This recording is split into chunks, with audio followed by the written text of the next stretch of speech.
ឯកឧត្តមគួចវិញស្រុនលើកឡើងថាបុគ្គលឯមពិសិដ្ឋប្រព្រឹត្តទង្វើថោកទាបក្បត់ជាតិមិនអាចលើកលែងឲ្យបាន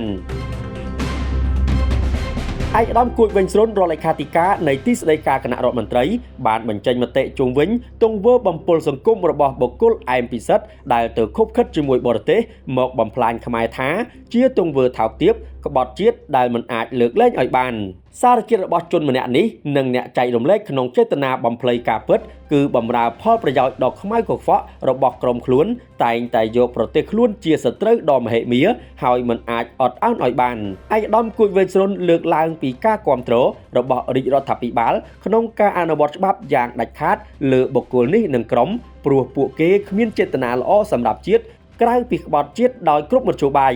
ឯកឧត្តមគួចវិញស្រុនមានប្រសាសន៍ថាសន្តានអ្នកឯងនេះគឺមិនគួរណាកើតមកជាខ្មែរហើយថោកទាបហួសថ្លែងឯកឧត្តមគួចវិញស្រុនបន្តថាកុំអាងខ្លួននៅថៃគិតថាមិនអីគង់ថ្ងៃណាមួយអ្នកជាប់ជួចមិនខានទង្វើរបស់អ្នកដែលធ្វើនេះគឺក្បត់ជាតិឯងកំពុងបម្រើប្រយោជន៍ប្រទេសទី2ដែលខ្លួនកំពុងរស់នៅយ៉ាងកក្លឿន